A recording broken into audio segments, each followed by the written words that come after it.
Imagine you're reading a book and it's so constructive and you're really growing from it and you're enjoying every single page, and all of a sudden you get to one phrase that hits you like a Mack truck.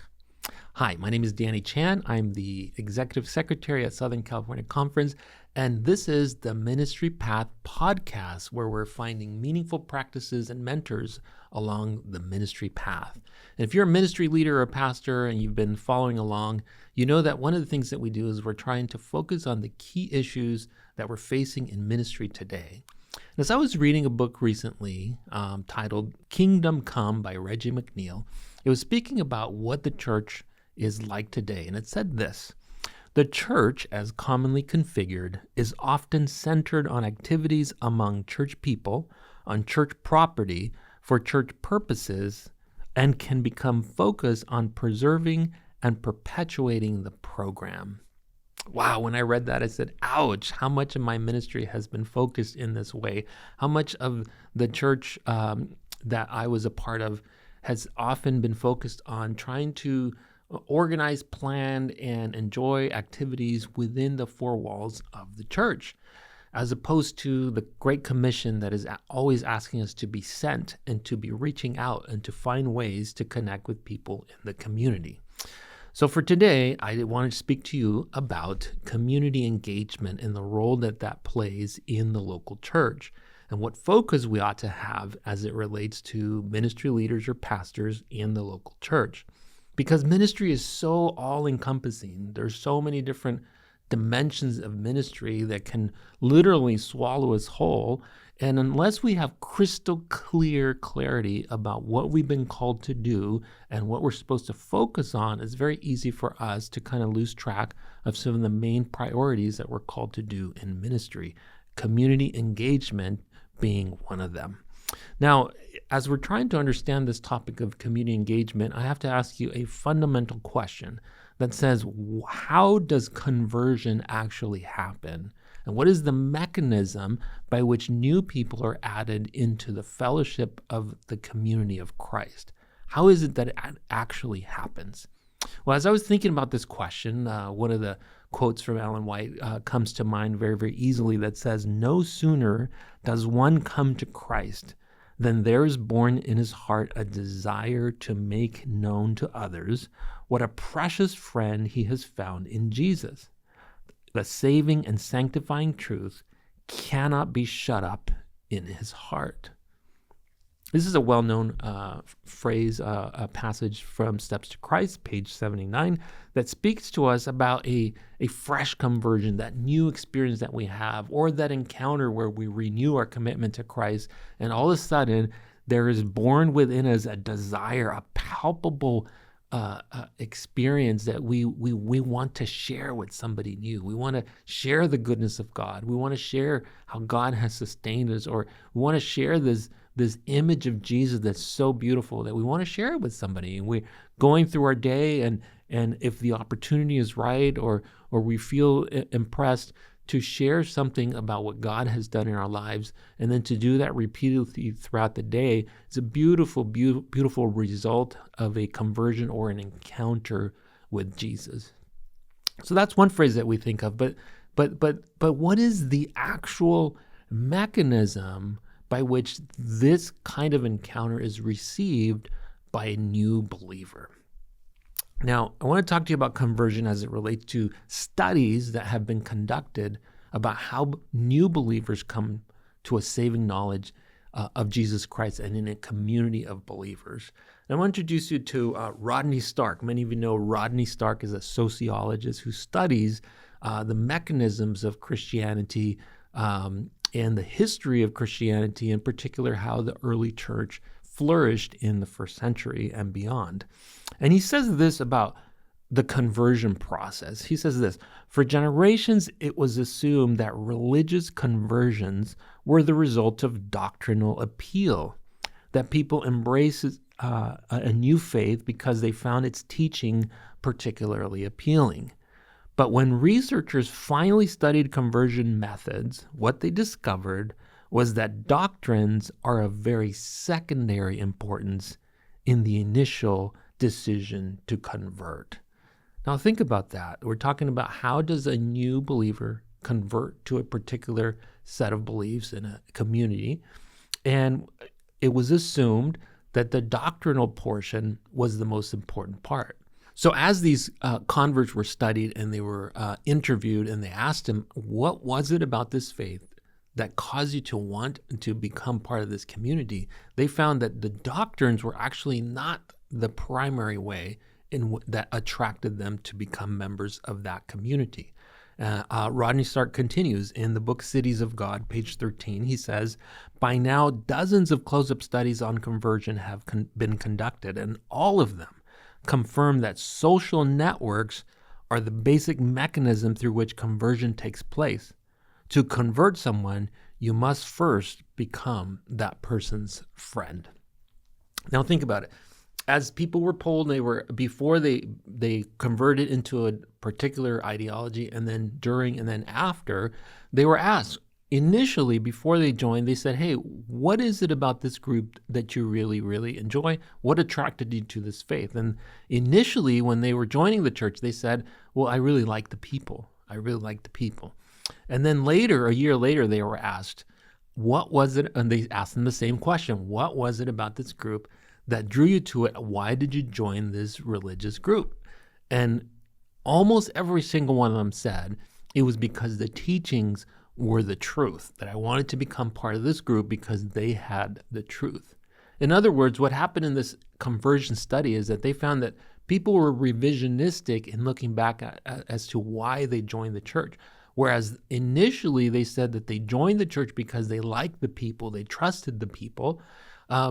Later they were asked, and they said it was because they believed that the doctrines were important, confirming this idea that doctrinal purity is only secondary, and that relational networks is the mechanism that is primary to somebody converting to a new faith.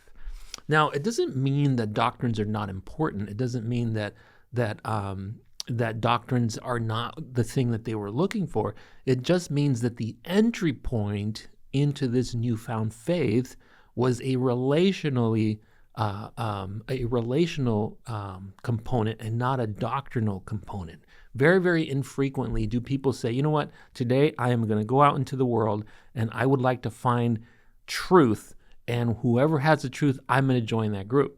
Now, there are some people who do that, but primarily people join new groups of faith because they relate well to people. They enjoy the company, or they trust the people, or they're well supported by the people that they eventually become part of a faith community. Another way of saying this is something that Seth Godin, he's a social media expert, who said this: we don't change markets or populations, we change people, one person at a time at a human level.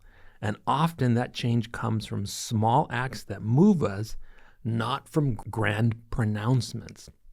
Now think about how that relates to the church. Sometimes we think that the doctrinal component of the church, the things that we might prize so valuable, so highly, and are very valuable to us, we might think that that's the entry point, the most attractive thing that may entice somebody to join our spiritual community, when in reality, it's a relational network that will really, really facilitate somebody joining a new community of faith. And sociology tells us this. Social media experts show us this, and studies that have been done on conversion speak about the importance of relational networks in connecting with new believers. And that's why community engagement is so important as it relates to connecting with new believers. Community engagement is so important as it relates to being able to make inroads with the people around our church or in our places of work. And that's why, as ministry leaders, it becomes so essential for us to prioritize strengthening the way that we and our members in our churches are prioritizing making new connections with people in our communities. Now, I want to tell you about another study that took place just a few years ago in 2019 and then in 2025. There was a study called the Faith Communities Today study. It was one of the largest, actually, it was the largest interdenominational study ever conducted in North America. And the Seventh-day Adventist Church was one of the churches that participated in this study. And in particular, in 2019, Monty Celine, a Seventh-day Adventist who lived in Ohio at the time, who was designated by the Seventh-day Adventist Church being a great researcher about faith in our community. And he was the designated officer who conducted a lot of the research in the Seventh-day Adventist Church as part of the Faith Communities Today study that was conducted by the Hartford Institute.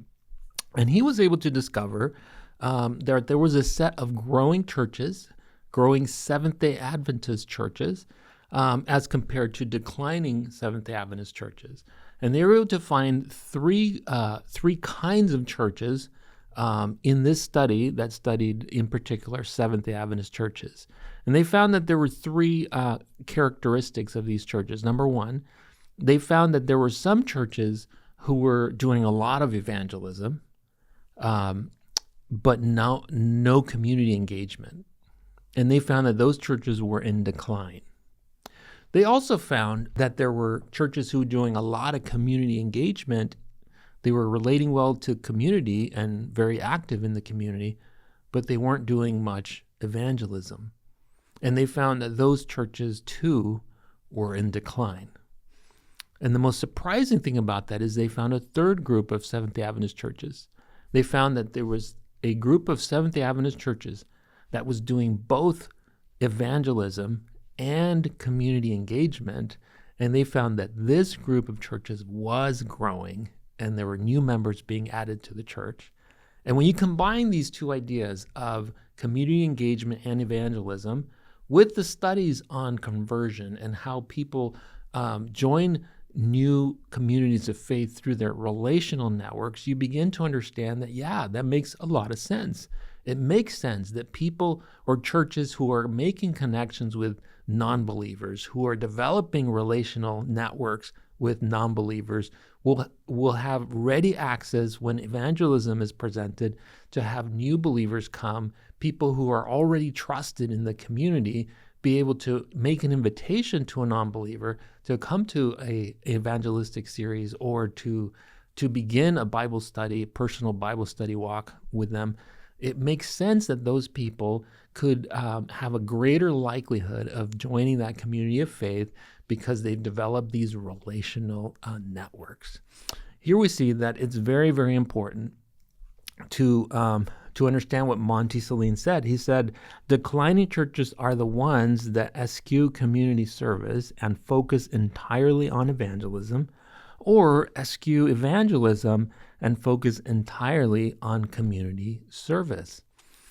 Even as powerful and as important and as life-changing as evangelism can be, if there's no community engagement, it becomes very difficult for churches to grow and to baptize and to embrace new believers if they haven't spent the time required to develop connections in the community through various different community engagement practices. How do we do effective community engagement? I want to share with you a resource that has been very, very helpful to me, and one that I know that would be very, very practical for you to consider.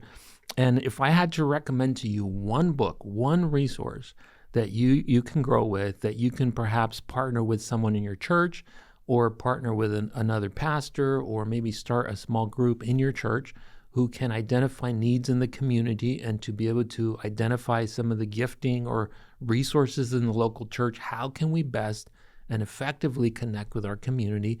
I would recommend to you one resource, and that is the book that's called When Helping Hurts: How to Alleviate Poverty Without Hurting the Poor and Yourself. I love the title, How to Alleviate Poverty Without Hurting the Poor or Yourself. And it's by Stephen Corbett and Brian Fickard.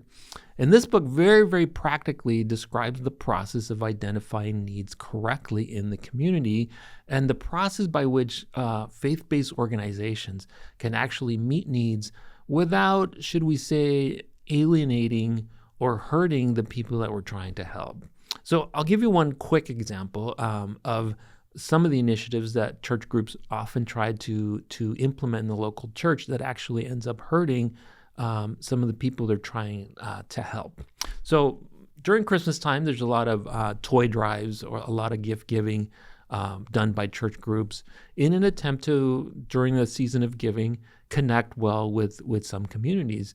Studies have found that when churches take it upon themselves to do toy drives and then to present themselves as kind of with a quote-unquote savior mentality to go into a community or to enter into a family's home and present themselves as the ones presenting gifts to the children, they have actually found that many parents who couldn't either afford or didn't have the ability to provide gifts for their children, that whenever church groups would come, they found that the parents were very infrequently finding a way not to be there or sneaking out the back door and not wanting to be engaged in this kind of Christmas giving, so to speak. And they found that it was because if a parent isn't able to provide a Christmas gift for their children, it brings a lot of shame and a lot of discomfort for them to have somebody from the local church present a gift to their children. The research has actually shown that sometimes parents feel inadequate to begin with, and when groups come in to provide gifts for their parents that they can't themselves provide, that it further emphasizes those feelings of inadequacy, and it's very difficult for a parent to look their child in the eye to say, wow, I'm not able to provide a gift for you, but these strangers can. So the book talks about maybe there's a different way to do this. If a church group still wants to provide some kind of a gift-giving opportunity, it might be better to still have a toy drive, to still wrap the gifts, but then to have a quote-unquote a store, so to speak, in the local church where the parents are invited to come as opposed to the children. The parents can actually come and connect with church members, and they could walk through the store and they could pick out some gifts for their children. And now the parents are given the dignity of being able to take the gifts and be the ones who present the gifts to their children, or to put them under the tree and to further celebrate with their children however they wish. And they have found that this has had much greater success and less alienating the parents or making them feel inadequate, simply by shifting the way that they have presented the gift in such a way that honors the family and the parents and the children in a more helpful way than simply basically it's asking the churches to have a little bit more humility about the way that they engage the community. And that's just one example. The book talks about many other examples that sometimes church members or church groups try to show up to the community to meet a need, but they do it in such a way that it doesn't have the needed humility to be able to meet it in just the proper way. It also talks about many different ideas about what are some ways that the church can be involved or partner with other organizations that are nonprofits, other people that are already doing good in the community. It talks about different ideas of some of the greatest needs, some resources about how to identify the top needs in your community.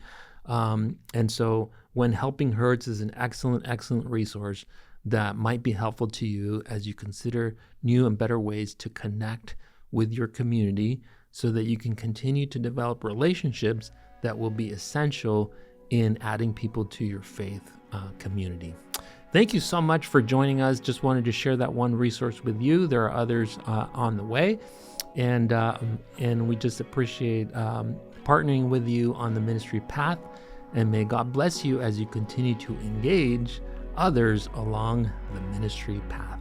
Thank you for listening today.